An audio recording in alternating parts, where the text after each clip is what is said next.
Yesterday we have seen line in a space, and on that line we have defined, regarding that line we have defined three terms: direction angle, direction cosine and direction ratio.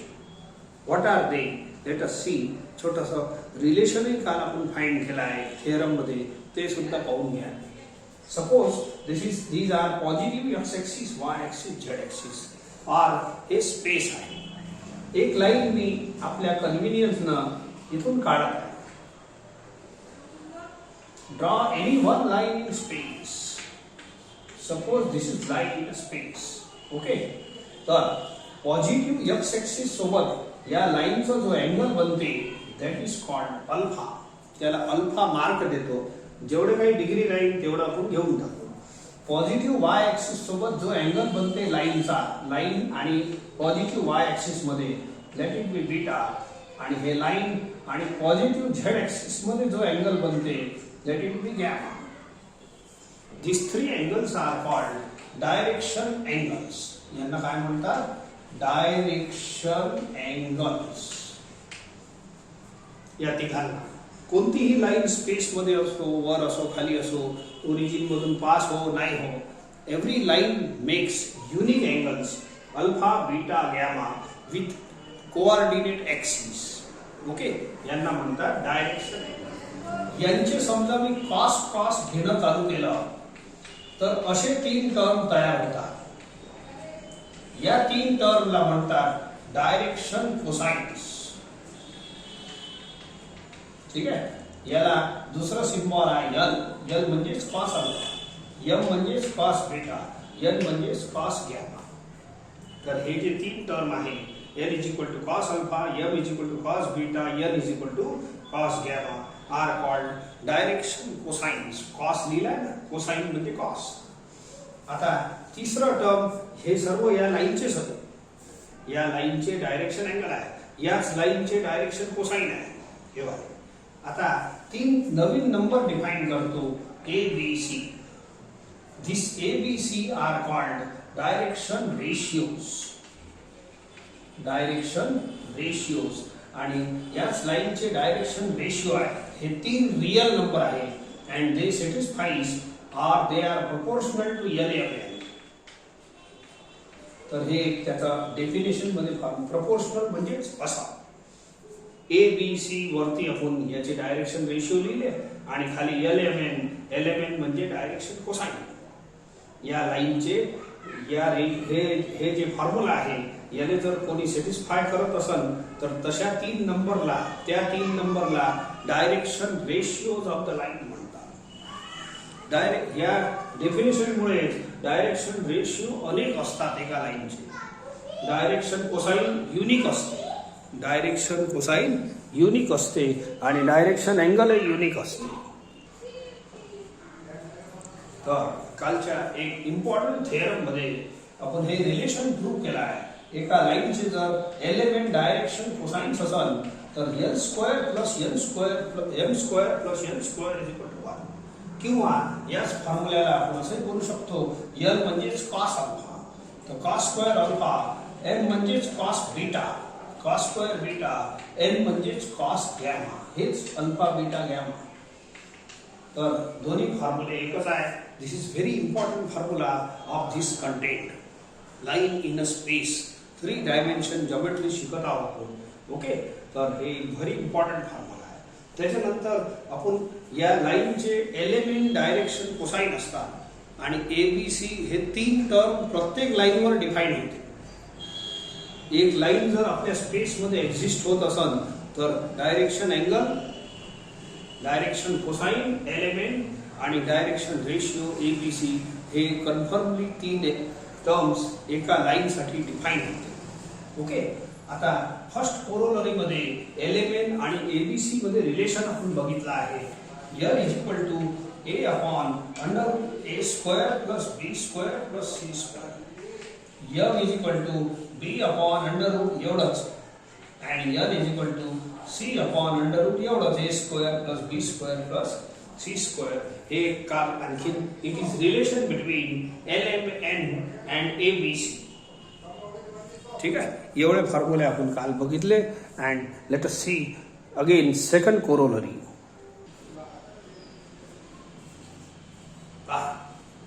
एक पुढचा formula, simple formula सांगतो. Suppose this is a line आणि लाईनवर समजा 2 point आहे दिलेले. असं infinite points असतात, पण आपल्याला समजा कोणतेही 2 पॉइंट माहीत आहे. एकाचं नाव आपण x1 y1 z1 देऊ आणि दुसऱ्या पॉइंटचं नाव x2 y2 z2. Suppose you know any 2 points, coordinates of any 2 points on line, then आपल्याला काय देते पहा. If a line is passing through 2 points A and B, कोणतेही 2 पॉइंट चालते, then the direction ratios of the line, या लाईनचे direction ratios of the line a b are defined by very simple formula. आता प्रत्येक फॉर्म्युल्याचा आपल्याला proof नाही आहे, म्हणून तुम्ही फॉर्म्युले एक्सेप्ट करा. We will use in problems. A B c कोण असतात? Direction ratios. तर a is equal to simple formula आहे x2 minus x1, b is equal to y2 minus y1, c is equal to z2 minus z1. कोणत्याही एका पॉइंटला x1 y1 z1 घ्या, दुसऱ्याला x2 y2 z2 घ्या. तर very simple formula. Small a b c are direction ratios of this line.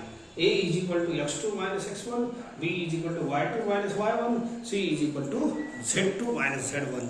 हे formula आहे आपल्याला. नेक्स्ट फॉर्म्युला आणखीन सांगतो. See the next formula. जर एलिमेंट डायरेक्शन कोसाइन्स असले एका लाईनचे, हे पहा सर्व फॉर्म्युले जर शिकून राहिलो तर L M N 3 term basic तुम्हाला लक्षात ठेवा लागतात. मी जेव्हा एलिमेंट म्हणेन तर it is automatically direction cosine. आपण एकामेकांचे सिम्बॉल दुसऱ्यासाठी वापरणार नाही. एबीसी म्हटल्यानंतर डायरेक्शन रेशिओ फिक्स आहे आणि alpha beta gamma are direction angles. ठीक आहे. जर एलिमेंट तुम्हाला माहित असले direction cosines of line, then या लाईनवर आपण एक युनिट वेक्टर काढू शकतो. आणि युनिट वेक्टरचा फॉर्म्युला व्हेरी सिंपल आहे. It is li plus mj plus nk. Again see, जर एखाद्या लाईनचे एलिमेंट डायरेक्शन कोसाइन्स असेल, या लाईनचे एलिमेंट डायरेक्शन कोसाइन्स असेल, देन या लाईनवर then a unit vector along the line is given by, या लाईनवरही युनिट वेक्टर काढता येते, किंवा याची एखादी पॅरलल लाईन असली तर त्याच्यावरही सेम युनिट वेक्टरचा फॉर्म्युला आहे. सेम हेच युनिट वेक्टर. सध्या तुम्ही हेच लक्षात ठेवा, या लाईनवरचं युनिट वेक्टर सेम करते. काऊन की हे बोला इक्वल वेक्टर नाही झाले का? पॅरलल लाईनवर 2 युनिट वेक्टर सेम असतात. काऊन की हे याची लेंथ आणि याची लेंथ सेमच आहे. ओके. अँड दोघांच्या डायरेक्शन सेम देऊन टाका. So therefore these are equal vectors. म्हणून पॅरलल लाईनवरही तोच युनिट वेक्टर काम करते. तुम्ही सध्या पॅरलल लाईनचा मुद्दा लक्षात घ्यायची गरज नाही. सध्या एकच मुद्दा घ्या. If element are direction cosines of this line, then या लाईनवर एक युनिट वेक्टर आपण काढू शकतो आणि त्याचा फॉर्म्युला आहे E bar is equal to li plus mj plus nk. Unit हे काऊन युनिट वेक्टर आहे हे सांगतो. सो सिन्स बोला मला याचा जेव्हा मी मॉड काढेन, तर मॉड कसं काढत असतो आपण? कोणत्याही वेक्टरचा under root of coefficient of i square plus coefficient of j square plus k square. आणि कालच्या थेरम प्रमाणे L square plus M square plus N square is 1. बोला युनिट वेक्टरची लेंथ किती असली पाहिजे? 1. Hence it is unit vector. आता तसंच मी एक एबीसीचा फॉर्म्युला सांगतो. चला पहा, याच्यासारखाच फॉर्म्युला आहे. जर एलिमेंट एखाद्या लाईनचे माहित असले तर त्या लाईनवरचं युनिट वेक्टरचं हे फॉर्म्युला आहे. जर एखाद्या लाईनचे एबीसी माहित असले, ABC are direction ratio of a line. समजा एखाद्या लाईनचे आपल्याला एबीसी माहित असले, तर त्या लाईनवर then a vector along the line is given by हे फॉर्म्युला. या लाईनवर एक वेक्टर आपण काढू शकतो. आता सध्या वेक्टरचं नाव काहीतरी देऊन टाका. Suppose this vector is named as P bar. ठीक आहे, तर पी बार नाव देतो. तर P bar is equal to AI plus BJ plus CK. काय म्हटलं, पहिले दोन्ही मुद्दे लक्षात घ्या सोबत सोबत. जर एखाद्या लाईनचे एलिमेंट माहीत असले तर त्या लाईनवर युनिट वेक्टर तुम्ही या फॉर्म्युल्याने काढू शकता. सिमिलरली जर एखाद्या लाईनचे ABC माहीत असले, ABCचा मतलबच आहे डायरेक्शन रेशिओ, तर त्या लाईनवर एक स्पेसिफिक वेक्टर काढू शकता that is named as AI plus BJ plus CK. त्याची व्हॅल्यू आहे. सो काहीतरी नाव पी बार ए बार काहीतरी देऊन टाकू आपण. ओके. सो आणि पॅरलल लाईनला हे सुद्धा मुद्दा चालते. ते पॅरललचा आतापासून सांगून फायदा नाही, मग सांगेन. सो रिमेंबर दिस मच फॉर्म्युले, दीज आर विदाउट प्रूफ. आपल्या प्रॉब्लेम्समध्ये कामी पडणार आहे. Now let us start exercise on it.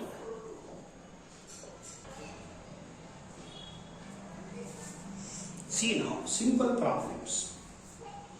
Prove that alpha, beta, gamma fix आहे direction angles, angle made by lines with positive x-axis, positive y-axis and positive z-axis.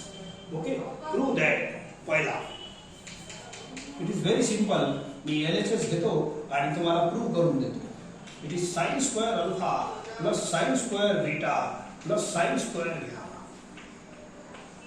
Sine square आपल्याजवळ जे formula आहे की नाही, पहिला थेरम जे शिकवलं आहे याच्यात कालचा, हे आहे cos square alpha plus cos square beta plus cos square gamma is equal to 1. याच फॉर्म्युल्याला आपण n square plus m square plus n square is equal to 1 बोलतो. It is very important formula. It is relation in alpha beta gamma. ठीक आहे, तर हे काही formula नाही आहे, हे असेच प्रूव्ह करायला म्हटलं आहे. तर एक एक दोन दोन लाईन मध्ये येऊन जाते. हे स्टँडर्ड थिअरम आहे. नाव साइन स्क्वेअर थिटाला 1 मायनस कॉस स्क्वेअर थिटा लिहिता येते. सर्व साइन स्क्वेअर थिटाला असा 1 मायनस कॉस स्क्वेअर करून टाका. This is also 1 minus cos square gamma. बोला 1 प्लस 1 इज 3. आणि हे जे मायनस मायनस मायनसचे टर्म आहे ना, या तिघांचं तिन्ही कॉस स्क्वेअरचे मायनस कॉमन घ्या.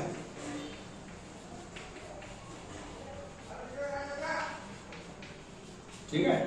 So 3 minus, now this bracket is the standard formula.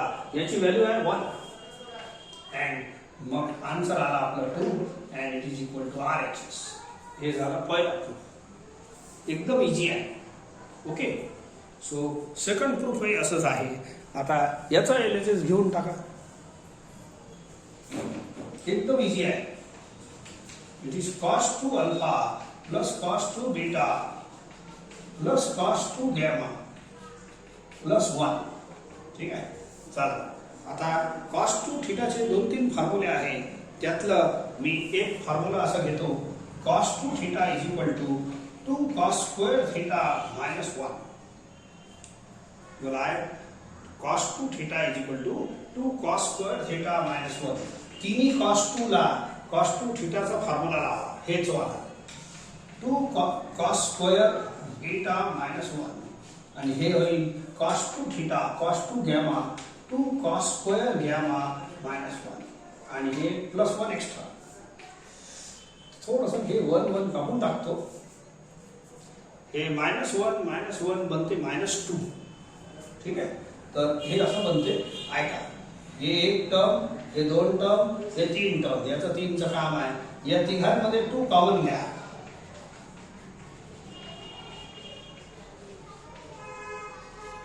ठीक आहे, आणि हे मायनस 1 बनते मायनस 2. ठीक आहे, अँड सी दिस ब्रॅकेट. हे ब्रॅकेट म्हणजेच हे फॉर्म्युला आहे. याची व्हॅल्यू आपण 1 घेऊन टाकू. 2 into 1 आणि मायनस 2 अलग आहे. हे ब्रॅकेटची value 1. Total answer is 0. That's all. RHS मिळाला.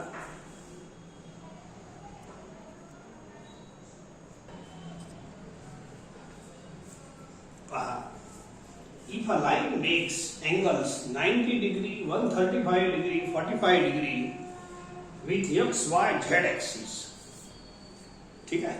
म्हणजे 90 डिग्री एक्स ॲक्सिस सोबत लाईनचा अँगल आहे, 135 डिग्री वाय ॲक्सिस सोबत लाईन आणि वाय ॲक्सिस सोबत अँगल आहे, आणि झेड ॲक्सिस आणि लाईन सोबत अँगल आहे 45 डिग्री. आणि या अँगलचे आपले सिम्बॉल जे आहे they are alpha beta gamma.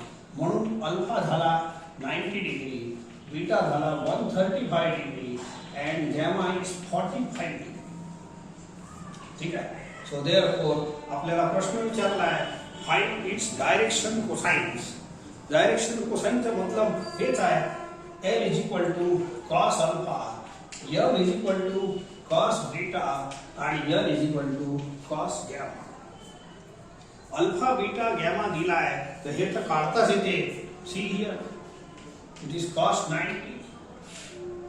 Cos 90 ची व्हॅल्यू आहे 0, L ची व्हॅल्यू आहे 0, कॉस 135. ओके, तर 135 थोडं काढा लागेल आपल्याला. So cos of 135 is equal to cos of 90 plus 45. Okay, so cos 90 plus theta sine theta, second quadrant मध्ये कॉस निगेटिव्ह आणि हे बनते -1/√.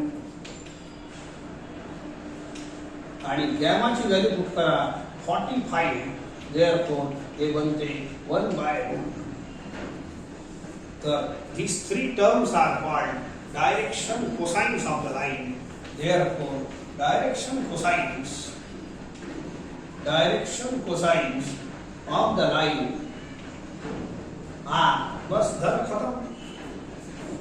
प्रॉब्लेम केव्हा सुरू होते केव्हा खत्म होते समजतही नाही.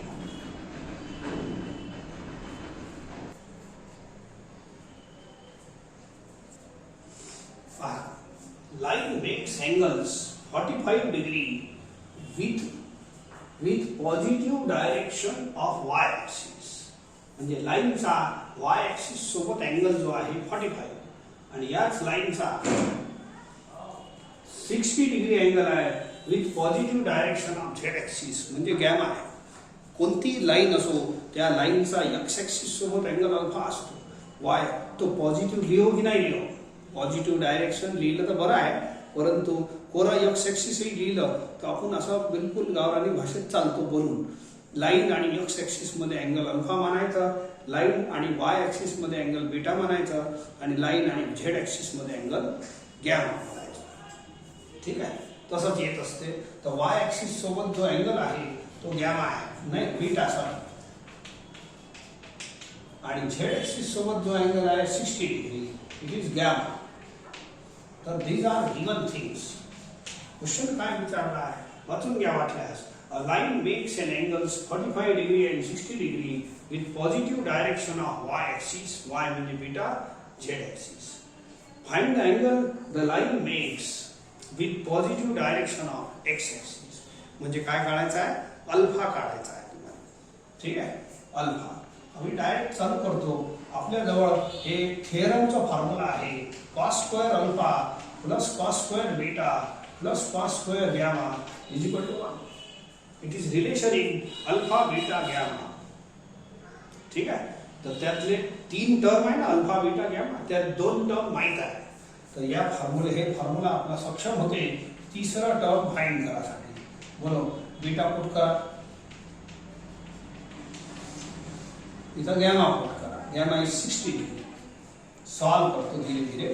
cos square alpha plus cos 45 ची व्हॅल्यू आहे 1/√2 स्क्वेअर, cos 60 ची व्हॅल्यू आहे 1/2 स्क्वेअर इज इक्वल टू 1. हळूहळू आणखी सॉल्व करा. cos square alpha is equal to हे स्क्वेअर करून तिकडे पाठवून द्या, 1 मायनस 1/2 मायनस 1/4. हे दोन्ही टर्म त्या बाजूने पाठवले. टेक 4 LCM, सॉरी अल्फा निघणार आहे. So it is 4 minus 2 minus 1, so it is 1/4 येते. ठीक आहे, so therefore cos square alpha is equal to 1/4. Hence cos alpha is equal to plus minus 1/2. Under root करू आणि प्लस मायनस, तर 2 answer येईल. cos alpha. Find the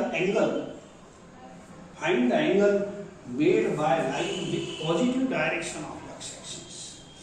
तर alpha angle काढायचा आहे तुम्हाला. ठीक आहे. तर मी दोन याचे दोन आन्सर बनणार आहे. सो बनवतो. So let us see. पहिला आन्सर आहे cos alpha is equal to half. This implies cos alpha is equal to half or cos alpha is equal to minus half. Alpha is equal to cos inverse half आणि alpha is equal to cos inverse minus half. ठीक आहे. So cos inverse half तर 60 degree होते. बोलो cos 60 is equal to half होते. या cosला तिकडे पाठवलं तर 60 degree is equal to cos inverse half. ठीक आहे. सो हे एक आन्सर आला आपला. दुसरा येते एकच आहे दोन्ही आन्सर. ठीक आहे. आता इनवर्स मध्ये हे जे निगेटिव्ह येते की नाही, निगेटिव्ह मध्ये कधी आला तर हे फॉर्म्युला वापरायचं. निगेटिव्हचे फॉर्म्युले आहे 6 so it is pi minus cos inverse x.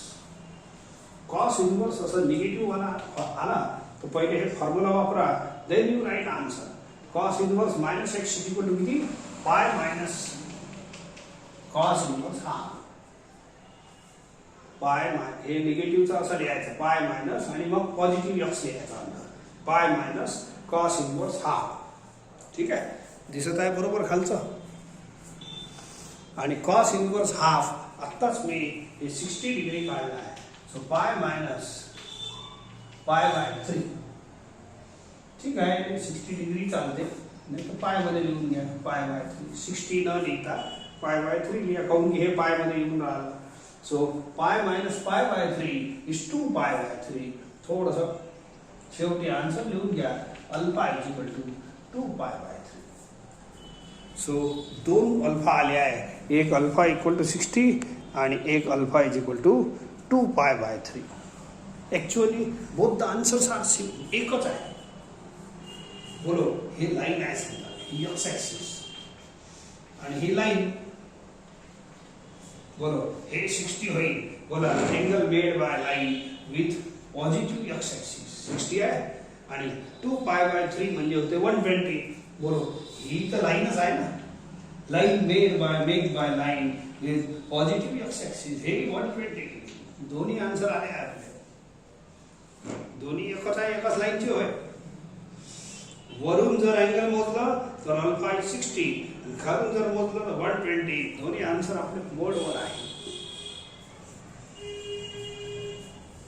ते कसं आलं आणि काय आलं आपली इच्छा हे नाही, तुम्ही फाइंड करून ठेवून द्या बस.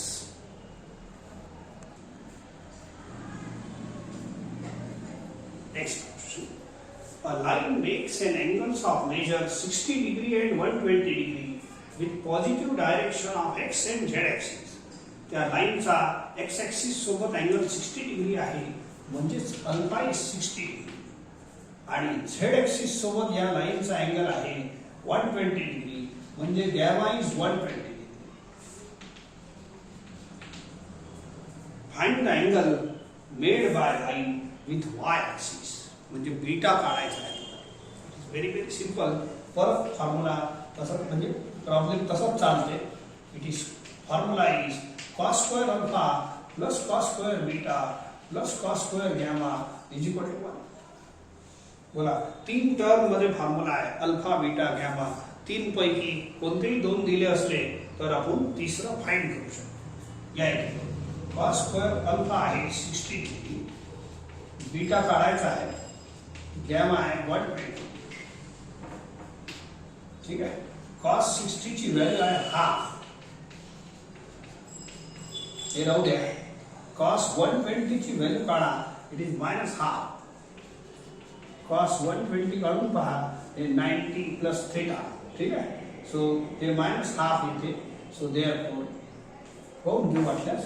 सो cos ऑफ 90 प्लस 30 बोला minus sin 30 and sin 30 is half, so it is minus half. ठीक आहे. हे 1/4 आहे, हे 1/4 आहे. हळूहळू करायचं. 1/4 प्लस 1/4 हाफ होते. So cos square beta is equal to 1 minus half. या दोघांना ऍड करा, तिथे पाठवा.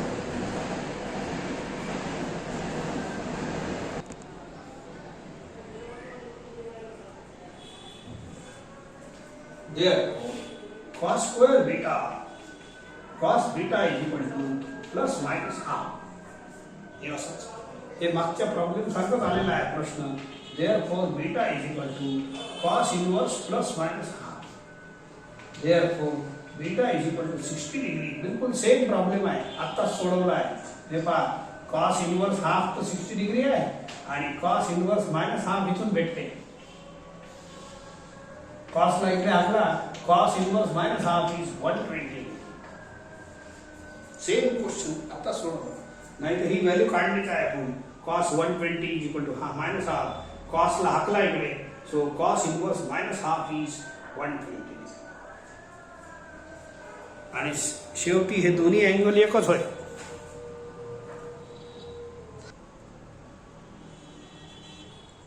तर हे दोन सिंपल प्रॉब्लेम तुमच्यासाठी दिले आहे. वरच्या प्रॉब्लेम मध्ये हे जे 60 डिग्री आहे हे लाईनचं अल्फा आहे एक्स ॲक्सिस सोबत अँगल, आणि हे 30 डिग्री बीटा आहे वाय ॲक्सिस सोबत angle. Alpha and beta are given. Find the angle it makes with Z axis. Gamma काढायचा आहे. बिल्कुल सेम फॉर्म्युला वापरायचा.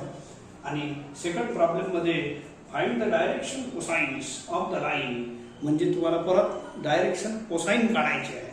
म्हणजे ते आता एक प्रॉब्लेम केला होता ना दुसरा, L is equal to cos alpha, तो काढायचा आहे.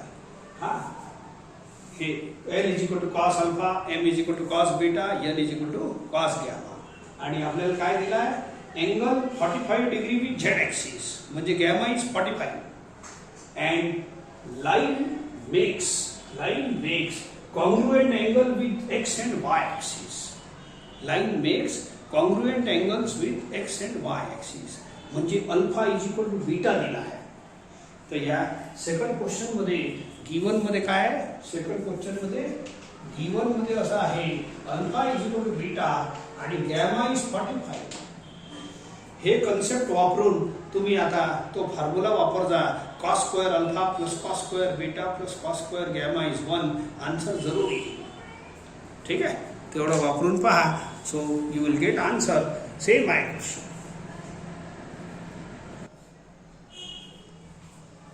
चला हे सेकंड वाला करूनच टाकतो. Find the direction cosines of line which makes angle 45 with Z axis. हे पटलं. गॅमा इज 45, झेड ॲक्सिस सोबत जो अँगल असते gamma. And line makes congruent angles with x and y axis. Congruent म्हणजे सेम, एक्स आणि Y axis सोबत same angle बनते. आपल्याला आता या फॉर्म्युल्याशिवाय पर्याय नाही. Cos square alpha plus cos square beta plus cos square gamma is 5. याच्यात अल्फा आणि बीटा अननोन आहे तरी पण सॉल्व होते. पुट एक काम करतो, पुट बीटाच्या जागेवर अल्फा, काऊन की दोन्ही सेम आहे. गॅमा माहित आहे तेवढं पुट करून द्या. This implies cos square alpha plus cos square alpha 2 cos square alpha. आणि याची व्हॅल्यू लिहा 1/√2. 2 कॉस स्क्वेअर अल्फा प्लस हे 1 हाफ होते, हाफ तिकडे जाईल 1 मायनस हाफ. therefore हे 2 आहे, 2 इकडे पाठवा. cos square alpha is equal to 1/4. hence cos alpha is equal to plus minus 1/2. ठीक आहे, हे इनवर्स होते पण त्याचं काही आपल्याला काम नाही.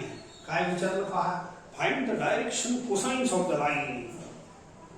मला सांगा cos अल्फा, अल्फा आणि बीटा सेम आहे, तो therefore cos अल्फा आणि cos बीटा ही सेम राहील. या दोन्ही साइडला cos cos लावा तर alpha cos alpha is equal to cos beta आणि एकाची व्हॅल्यू माहित आहे. ठीक आहे, तर दोघांची सेम राहील.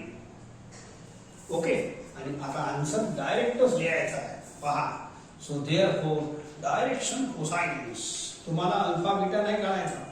Direction cosines of the line are, बोलो L is equal to cos alpha. L नाही लिहिलं तरी चालते, असं लिहिलं तरी चालते. So it is cos alpha, cos beta, cos gamma.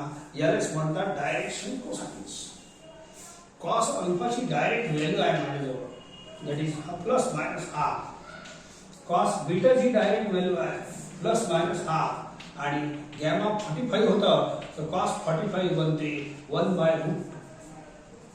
So these three answers are direction cosines of the line.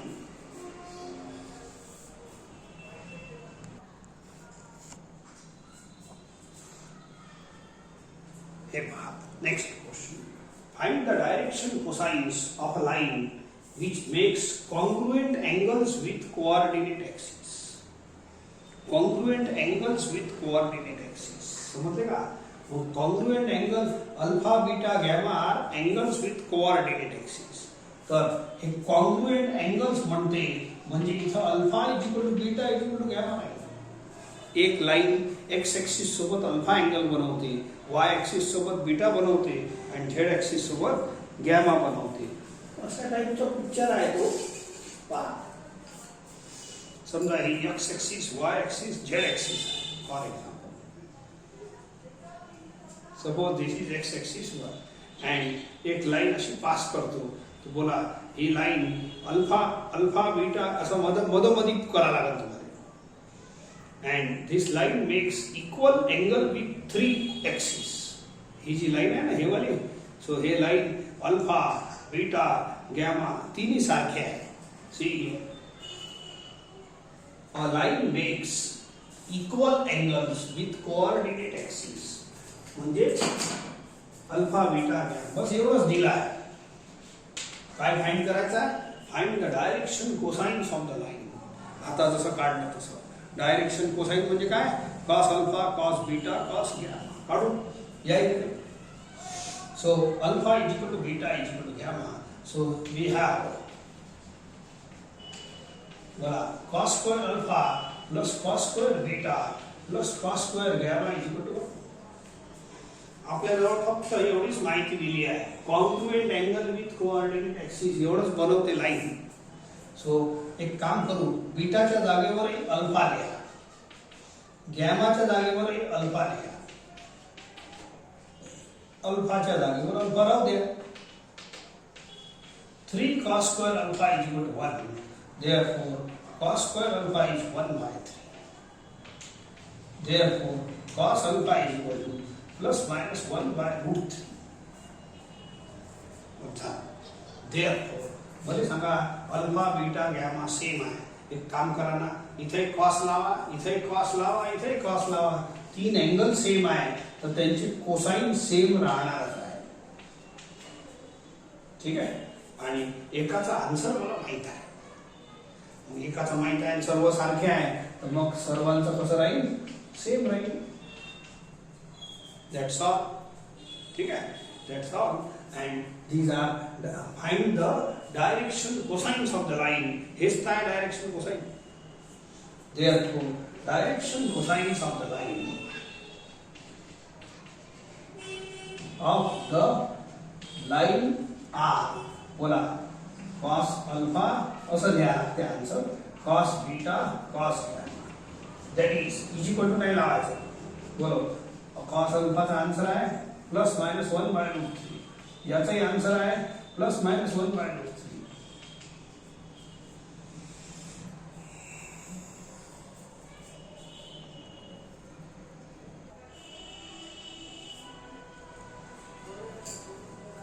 See, if mod of u bar is 3, एक u bar नावाचा वेक्टर आहे, त्याची लेंथ 3 आहे.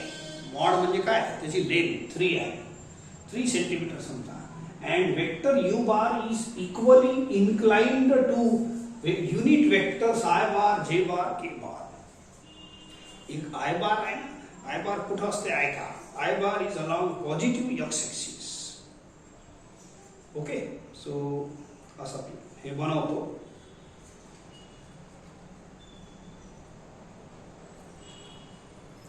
Suppose I draw 3 positive axes. मला फक्त पॉझिटिव्हचंच काम आहे म्हणून या 3 ऍक्सिसला पॉझिटिव्ह माना. Positive x axis, positive Y axis, positive Z axis. आता हे जे यू बार आहे ना, यू बार आहे असं समजा, हे पेन यू बार आहे आणि याची लेंथ आहे 3 सेंटीमीटर. ठीक आहे. तर u bar is equally inclined to i bar, j bar, k बार. आता प्रश्न पहा, समजा आपल्या रूम मध्ये अशी पोझिशन आहे, this is positive x axis, positive Y axis, positive Z axis. Okay. तर याच्यावरच युनिट वेक्टर आहे. समजा हे 1 सेंटीमीटरचं युनिट वेक्टर आहे, हे अलॉंग पॉझिटिव्ह एक्स ऍक्सिस. बोला असं राहील, इथंच ठेवा. ठीक आहे. जे बार हे आय बार आहे. आता जे बार कुठं राहील? Along positive Y axis. K bar कुठं राहील? Along positive Z axis. म्हणजे असं समजा ना, हे तिघही लाईनच आपल्या, हे आय बार आहे, हे जे बार आहे, हे के बार आहे. म्हटलं याच्यानंतर काय, मग यू बार, हे याचं नाव आहे यू बार, हे आहे 3 सेंटीमीटरचं vector. U bar is equally inclined to i j k. हे असं आहे, बिलकुल आपल्या एका रूमचीच पोझिशन आहे, बस दुसऱ्या रूम मध्ये जायचंच नाही. हे अशी पोझिशन आहे. ठीक आहे.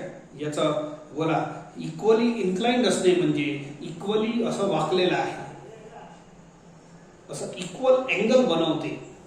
हे जे पेन आहे की नाही, हे pen makes equal angle with positive i bar. याच्यावरच आय बार आहे. या काडीलाच तुम्ही आय बार समजा, यालेच जे बार समजा आणि यालेच के बार, आय ऍक्सिस. परंतु आय बार इथं याच्यावरच बनवू की नाही, 1 सेंटीमीटरचा. इथं जे बार, इथं के बार, हे असं, हे आय बार आहे.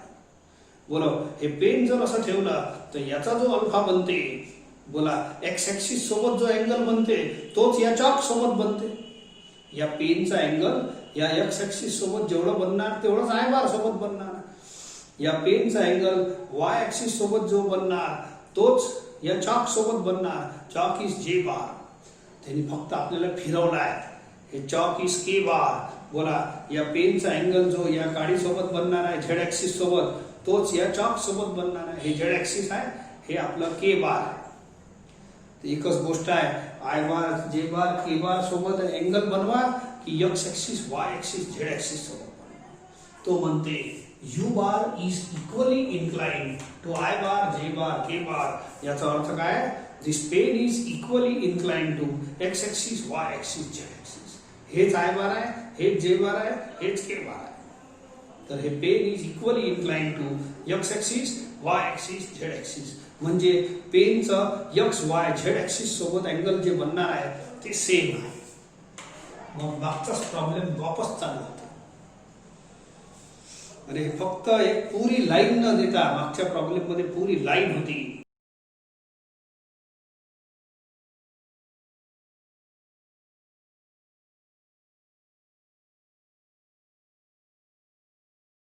तर याचा अल्फा, बीटा, गॅमा सेम आहे. And what is more given,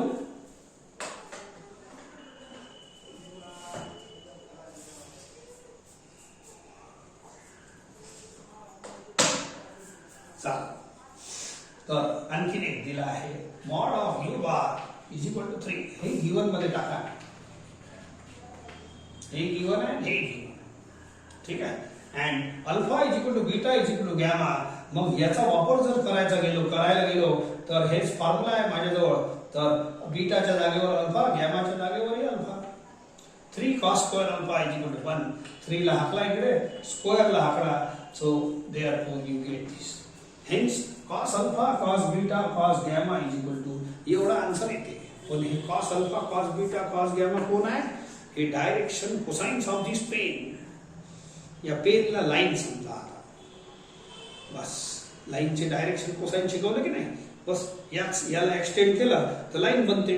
therefore direction cosine of the line are plus minus. परंतु या वेळेला पहा, मागच्या प्रॉब्लेम मध्ये या प्रॉब्लेम मध्ये काय फरक आहे. इथपर्यंत तर बरोबर यायचा आहे, बिलकुल सेम आहे. काऊन की हे दिलेला कन्सेप्टही सेम, तर सेम आन्सर येणार आहे. याचा फायदा काय आहे आपल्याला सांगतो मी तुम्हाला. तर हे स्पेशल क्वेश्चन आहे. I bar, j bar, k बार म्हणजे काय, positive x axis, positive Y axis, positive Z axis. म्हणजे असं समजा ना, आपली एक रूम आहे, त्याच्यात पॉझिटिव्ह एक्स ऍक्सिस आहे, पॉझिटिव्ह वाय ऍक्सिस आहे, पॉझिटिव्ह, आणि हे पेन असं. What is difference between previous problem आणि हे प्रॉब्लेम. प्रिव्हियस प्रॉब्लेम मध्ये असं नाही म्हटलं त्यांनी, line is equally inclined to coordinate axis. तर कोऑर्डिनेट ऍक्सिस असं वरही असते खाली असते, पॉझिटिव्ह असते निगेटिव्ह असते. तर मागच्या प्रॉब्लेमचं पेन होतं ना असं होतं. हे अशी काडी आहे. ते दुसऱ्या रूम मध्ये जात होती. आपल्या स्पेस मध्ये 8 रूम असतात नाही ना, ऑक्टन्स. हे असे 8 रूम असतात. तुम्हाला पूर्ण एकदम दिसणार नाही परंतु हे असं आहे पिक्चर. See 8 room. हे पॉझिटिव्ह एक्स ऍक्सिस, हे निगेटिव्ह. हे positive Y axis negative, positive Z axis negative. तर मागच्या प्रॉब्लेम मध्ये आणि या प्रॉब्लेम मध्ये फरक सांगून राहिलो. हे असं अशी काडी होती आपली. प्रत्येक रूम मध्ये अशी काडी होती. हे अशी ही दिस लाईन पासेस थ्रू, हे दिस लाईन पासेस थ्रू, हे अशी होती आणि मग खाली जात होती. 8 रूम मध्ये इक्वली इन्क्लाइंड होते अशा काड्या. अशा इक्वली इन्क्लाइंड 8 रूम मध्ये होते. ते मागच्या प्रॉब्लेमची गोष्ट सांगून राहिलो. याच्या आधीच्या line is equally inclined to x axis, Y axis, Z axis. तर हे अशी लाईन बनत होती. वरही जाते खाली जाते. या रूम मध्ये वरही जाते खाली जाते. तर ठीक आहे, हे झालं मागचं. पण या प्रॉब्लेम मध्ये तशी परिस्थिती नाही आहे. या प्रॉब्लेम मध्ये तुम्हाला एकच रूम बनवायचा आहे. That is positive x axis, positive Y axis, positive Z axis. काऊन की त्यांनी स्पष्ट आय जे के म्हटलं आहे. याला आय माना, याला जे माना, याला के माना. आणि तुमचा जो वेक्टर आहे तो कसा राहील. बस हेच आहे परफेक्ट. खालच्या रूमची परिस्थिती नाही आहे याच्यात. खालचे जे रूम आहे, आजूबाजूचे जे रूम आहे स्पेसचे, ते कन्सिडर नाही करायचे आहे. बिकॉज दिस पेनचं नाव आहे यू बार. पेनचं नाव आहे u bar is equally inclined to i j k. बस आय म्हणजे perfect positive x axis, j म्हणजे perfect positive Y axis, perfect positive Z axis. आणि इथं जे हे जे पेन आहे हे अल्फा डिग्री अँगल बनवते असं, बीटा डिग्री अँगल बनवते असं, आणि गॅमा डिग्री अँगल बनवते झेड ऍक्सिस सोबत. तो यू इमॅजिन दॅट आपलं हे समजा फर्स्ट क्वाड्रंट सारखा फर्स्ट ऑक्टंट आहे. पॉझिटिव्ह वाला ऑक्टंट आहे. तर तुम्ही एक काम करता, तुमच्या रूम मध्ये आहे ना असं कोपऱ्यात अशी एक काडी ठेवता आणि याचे अँगल थोडेसे अल्फा, बीटा, गॅमा आपल्या रूम मध्येच you observe it. These are acute angles. हे जे फिगर आहे परफेक्ट फिगर सांगून राहिलो, हे एक्यूट अँगल्स आहे.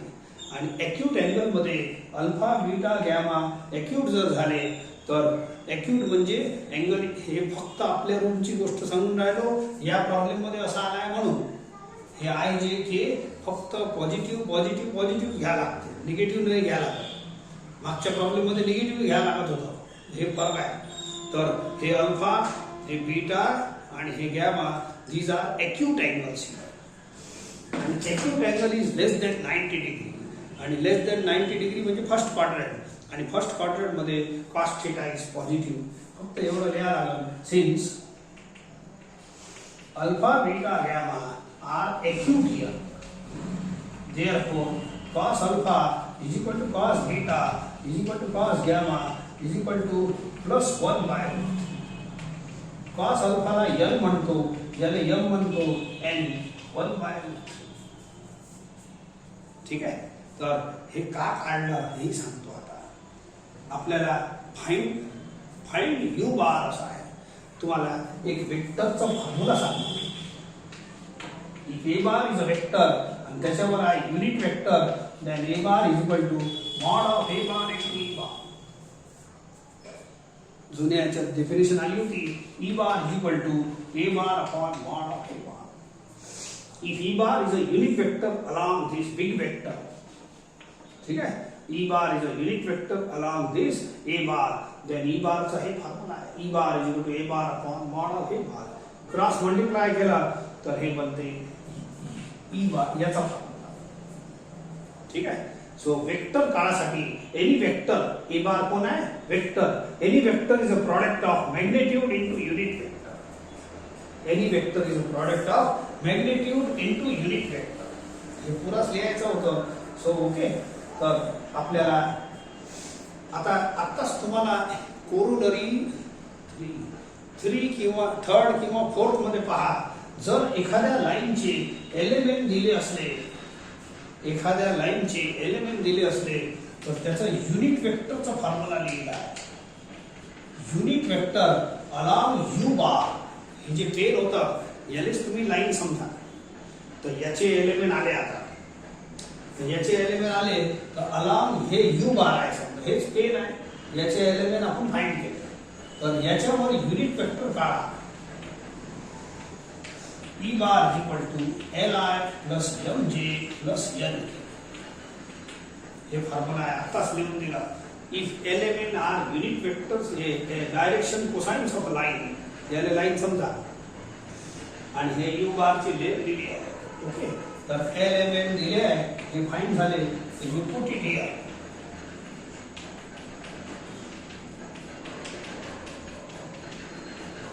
ठीक आहे, यू मे टेक 1/√3 कॉमन, हे ते म्हणून घेतो, नाही तर काही गरज नाही. ई बार कशासाठी काढलं, आता मला काढायचं आहे find u bar. Any vector is a product of magnitude into unit vector. Therefore required vector u bar is, बोलो या फॉर्म्युला पुट करा, u bar is equal to mod of you bar into e bar. हे u bar आहे, u bar is equal to a bar वरच unit vector असते. ठीक आहे, त्या वेक्टर वरच युनिट वेक्टर असते. हे यू बार आहे, हे पेन, त्याच्यावरच यू बार असते. सो हे आहे फॉर्म्युला.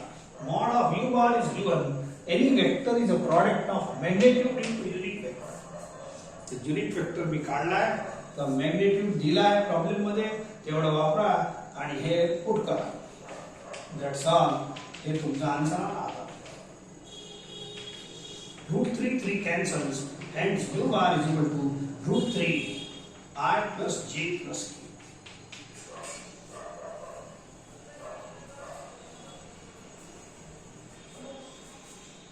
थोडा समजण्यासाठी क्रिटिकल झाला प्रॉब्लेम, परंतु असा आहे.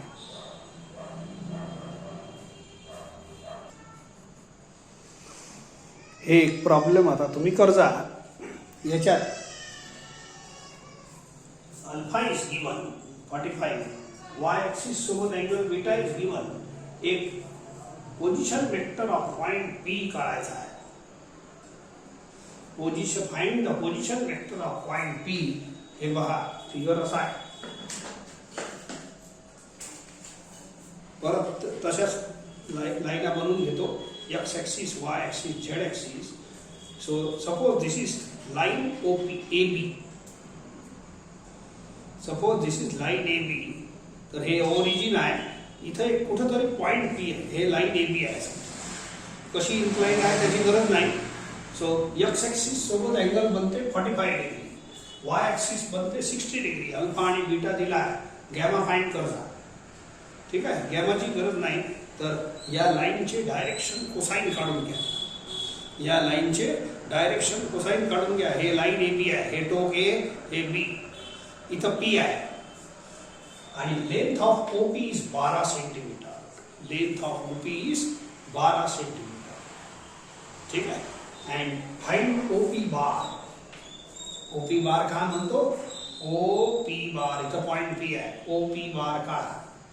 तर position vector of point P काढा, म्हणजेच OP bar. OP any vector is a product of magnitude into unit vector.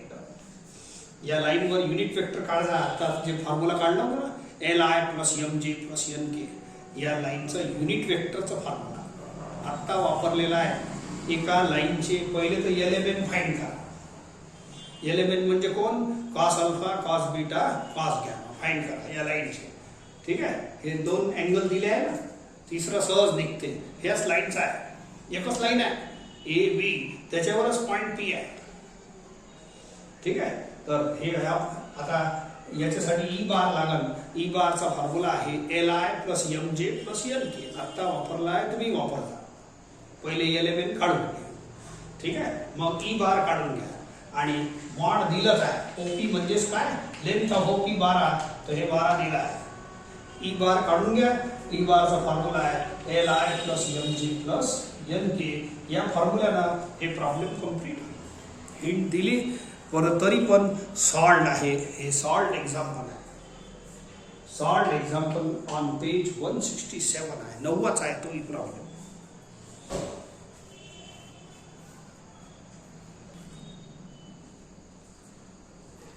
एक शेवटचा क्वेश्चन देतो. Show that no line in space can make the angles 30 degree and 45 degree with x and y axis. हे concept हे याच्यासाठी word problem आहे. स्पेसमध्ये जर line असली कुठेही तर ते एक अल्फा डिग्री अँगल बनवते, एक बीटा अँगल बनवते आणि एक गॅमा विथ कोऑर्डिनेट ॲक्सिस. हे फिक्स आहे, असं नाही आहे की दोन अँगल बनवते तिसरं नाही. तर हे म्हणते there is no line in space which makes angles x axis सोबत हे 30 म्हणजे अल्फा इज 30 आणि वाय ॲक्सिस सोबत अँगल π/4 म्हणजे बीटा इज 45. आपल्याला हे गिवन आहे. हे लाईन काय करते, line makes an angle 30 degree with x axis 45 degree y. मी एक काम करतो, दोन अँगल तर माहीतच आहे, एक थर्ड फाइंड करून पाहतो. बोला cos square alpha plus cos square beta plus cos square gamma equal to 1. तर cos स्क्वेअर π/6 बीटा इज π/4 आणि गॅमा इज गॅमा अननोन आहे. थोडं सॉल्व करतो. तीन अँगलचा रिलेशन आहे. बोला cos 30 is √3/2, cos 45 is 1/√2. Gamma unknown आहे, राहू देतो. So it is 3/4. This is 1/2 plus cos square gamma is equal to 1. cos square gamma is equal to, या दोघांना तिकडे हरला, -3/4 -1/2. सॉल्व. 4 is LCM. 4 - 3 - 2. सो हे होते -1/4. cos square gamma is equal to -1/4. Therefore cos gamma is equal to under root of -1/4 I/2 येते. ठीक है, plus minus येते of course. So cos gamma is equal to, असं कधीच पाहिलं नाही की cos थीटाचा आन्सर कॉम्प्लेक्स नंबर येऊन राहिला, sin थीटाचा आन्सर कॉम्प्लेक्स नंबर येऊन राहिला. ठीक आहे, cos थीटाची रेंज आहे माहिती आहे.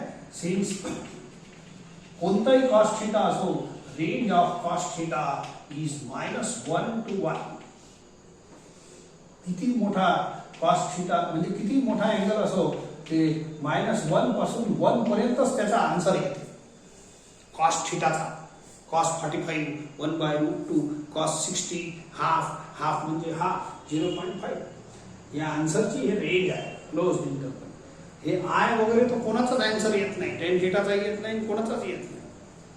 तर हे फॉल्स आन्सर आला, म्हणजे गॅमा एक्झिस्ट नाही होत. Therefore gamma does not exist. Therefore cos gamma must not be plus minus I/2. तर gamma does not exist.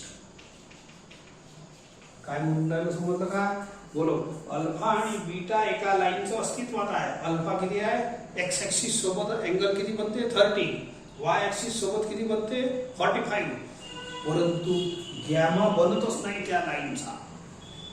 Gamma बनत नाही. काऊन की हे आन्सर आय मध्ये आला, आय मध्ये नाही पाहिजे. असा आन्सर पाहिजे cos थीटाचा. Range of cos theta is इतना. देअरफॉर हे चुकीचा आन्सर आहे. म्हणून आपण डिक्लेअर करू गॅमा एक्झिस्ट नाही. मग गॅमा एक्झिस्ट नाही होत तर हे लंगड्यासारखंच काम झालं. एका माणसाचे 2 ॲटम आहेत आणि तिसरा ॲटमच फेल आहे गॅमा. म्हणजे लंगडा माणूस कसा असते, सो हात असते, एक पाय असते, हात आहे, एक पाय आहे, पण एक पाय ॲब्सेंट आहे. तर लंगडी लाईन झाली मग ते. मग लंगडी line does not exist. Line तर पुरीच पाहिजे, अर्धीवट काय पाहिजे. Hence there is no line in space. Hence there is no line in space which makes angle 30 degree 45 degree with x and y axis. काऊन की झेड ॲक्सिस सोबत अँगलच नाही बनत. हे जे गॅमा आहे ना, जे त्या लाईनचा झेड ॲक्सिस सोबत अँगलच नाही बनत. एक्स ऍक्सिस सोबत वाय ऍक्सिस सोबत बनते पण झेड ऍक्सिस सोबत बनत नाही म्हणून ती लाईनच अस्तित्वात राहणार नाही. ठीक आहे, प्रॉब्लेम खतम झाला. बस एवढंच द्या लागते याच्यात. So there is no line in space. No line in space which हे लिहून घ्या. No line in space which can make angles with positive x and y axis. हे पुरा लिहून घ्या. हे अंडरलाईन केलंय ना, इथं हे कम्प्लीट करायचं. That's all. प्रॉब्लेम खतम झाला.